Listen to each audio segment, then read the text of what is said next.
Hürmetli vatandaş, bugünkü leksiyalarımızı başlayımız. Leksiyada sizge acırız, Washington'da sözleyimiz. Bugün islağa 2022 yıl 9. ayının 30. günü. Bu ay mütügüde vatandaşım. Hazır haberlerde değişti Birleşken Devletler Teşkilatı da Kişilik Hukuk Komiteti, Daimi Komiteti de Uygurlarning ahvoli to'g'risida munozara bo'layotdi bir xabar ko'rdim. Lekin men foydalangan xabar projektlardan emas, buni boshqa yerdan ko'rdim. Xudo Uyg'urlarga nusrat ato qilsin. Amerika boshchiligi g'arb dunyosiga nusrat ato qilsin. Ko'zi ko'rmaydigan Pokistondek davlatlarga Xudo uning ko'zini texmi ko'r qilsin. Allah Uygurlarga bir çıray açırgan, bir fırsatını yaratıp versin. Benim duayım şu vatandaşım. Bugün sizlerle sözleydiğim leksiyenin mavzusu hazır hesapta körüp olduğunu, bilip olduğunu. Rusya bu yıl 2. ayına 24. gün Ukrayna'nın 4 oblastını besip aldı. Bugünlerden karısınız, endi tünügün 29. günü Rusya Federasyonu Prezidenti Vladimir Putin bir iki gün burun bu raylarda, bu oblastlarda referandum ötküzüp bularning hemmisi bilet taşlap Rusya'ya koşulup gitimiz dedi. Rusya'ya koşulup gitimiz dedi. Muşunda koşulup gitiş, kuş biriş, yeligerligini, yelisini bu Rusya aynı çağda 40. yıllarda müstemlik Uyguristan'da qo'zg'algan Milliy Demokratik inqilobning hukukunu qo'lga kirgizib olib, tartib olib, hozir tarixchilar har nimalarni deyishadi. Paloni kishi birinchi pay o'qni otdi, ustani kishi uchinchi pay o'qni otdi. Bu inqilob Uyg'ur xalqining o'zining inqilobi vatandosh. Şu daqiqalarda u yerda bo'lib turgan inqilob Turponda, Qashqarda, Toshqo'rg'onda, Aqto'da degandek shunday bo'lib turgan inqiloblar, andan Nilqada bu inqiloblar shunday bo'ldi. Buni hargiz u otdi, bu otdi bilan Rossiya qo'zg'adi emas. Uyg'urlar o'zi qo'zg'agan inqilobning rahbarlik huquqini Stalin tartib oldi, yeli mikr bilan tartib oldi desangiz bo'ldi. Şu vaqtida oxiri inqilobni bo'g'ib tashlaydigan vaqt kelganda Uyg'urning ichidan KGB'ga jasus bo'lib kirgan odamlarni o'ttirg'i chiqarib, "Voy biz qo'shilib ketamiz, Jungoga qo'shilib ketamiz. Bizning inqilobimizning ma'ni shuti, shundag'iti. Hatto tunigungacha biz o'zimiz qo'shilib ketgan edik" deb chiqdi-ku. Rahmatlik Ziyo Samidi şu vaqt KGB'ning odamlari biz o'zimiz qo'shilib ketgan edik. Bir savol qo'yganmishadi vatandosh. Okop ko'chib o'q etib, ben qarshi tarafdan dushmandan kelayotgan o'qni o'qqa o'zining maydasini tutib berib, o'layotgan Uyg'urning o'g'il qiz farzandlari bu inqilobda oxiri Xitoy qo'shilib ketamiz deydigan gapim bo'lamdi. Inqilobning rahbarlik huquq qo'lingizda bo'lmasa ishga taq vatandosh. Shundaqmi qoida bormi? Men okop ko'chib urush qildim, Xitoyga qarshi o'q otdim. Yani kelib endi bu tarixdagi narsani hozir eslasak shundoq deymiz. Bu 40-yillar, 1940-yillardagi ish. O'rinda qo'pib bu inqilob qilgan odamlar biz qo'shilib ketdik Jungo Kompartiyasiga deydiganmi qoida bormi? Yo'q. Bu qoidani xuddi bugun shu vaqtda Stalin qandoq o'ynagan bo'lsa, bugun endi Vladimir Putin shundoq o'ynab hozir Luganskka, Donetskka Xerson qatorda oblastlarda hozir saylam o'tkazib, referendum qilib, bilet tashlatqizib, oxirgi hisobda buni tunigunlarning 29. kuni Kreml sarayida hujjatga imzo qo'yish shaklida bu 4 oblastni Rossiya ziminiga qo'shib oldi.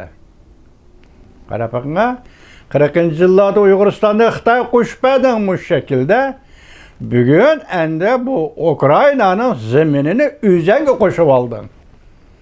Demek bu dercinin taşqari bir yovuz, yavuzlaşkan bir devletten kılıngan şey bu vatandaş.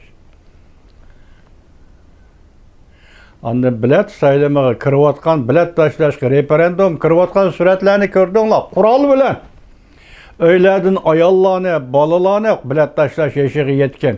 Koçadaki adamlar kural bilen eklenip bilet taşlaydığı yege bilet taşlat kızıvatıdı o vatandaş. Muşunu bilen hazır bu murasim ötküzüldü. Hazır halkara cihette bir vaziyet bu ortaya çıktı.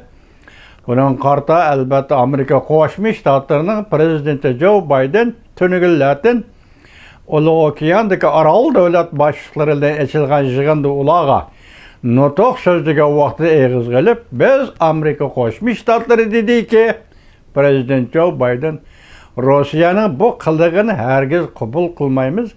Hem Rossiya o'ziga qo'shib olgan va Ukrainaga qo'ygan zimin talabini abadi 3 qatam abadi e'tirof qilmaymiz. Demek biz 77 andın prezident Joe Biden nima dedi deseniz, biz hazır Rossiyani qayta yeniden embargo qilishga tayyorlanib qo'ydik. Biz bunu yaqinda e'lon qilamiz degandek bir og'iz gapni qildi vatandoshim. Hazır bu Zelenskiy uchun aytgan vaqtida Rossiya Ukraina prezidenti Rossiya bilan urushga kirgan. Ukraina prezident uchun aytganda bu 3 bosqich. Biri Rossiya tajovuz qildi, Rossiya Ukraina urushi portildi.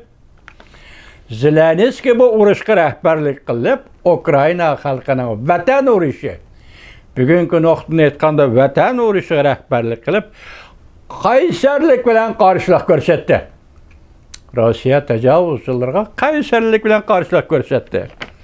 Ahırı bu urushda 2. ayın 24. günden bugün kunigacha qarasangiz, tashabbuskorlik huquqi Ukrainaning prezidenti Zelenskiy prezident Zelenskiy rahbarligidagi Ukraina xalqining qo'lida. Urush maydonidagi tashabbuskorlik bu g'alaba degan. Tashabbuskorlikni qo'lda tutib turish degan so'zning o'zi g'alaba degan. Yani ikkinchi bosqichda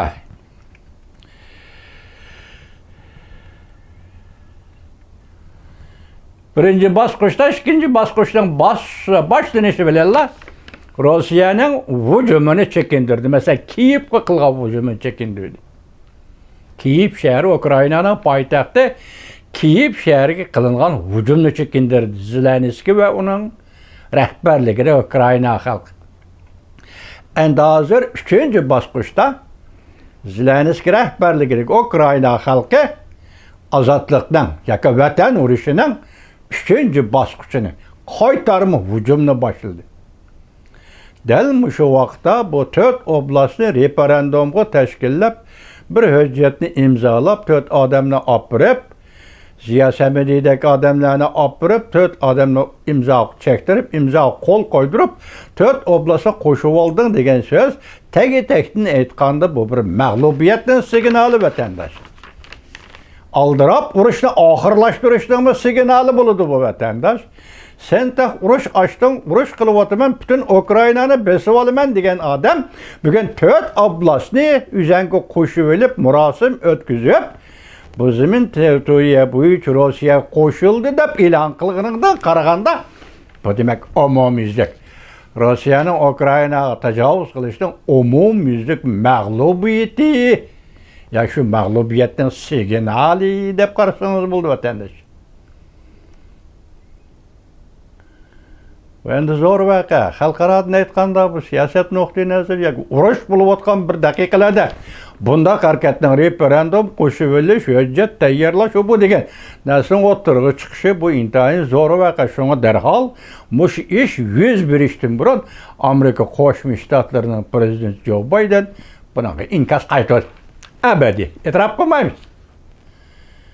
Sening bu qilmishingni biz e'tirof qilmaymiz. Amerika e'tirof qilmaydi abadi. Bundan keyin embargo qo'y shaklda yurgizildi. Yangi embargo uni biz ko'rib turibmiz vatandosh.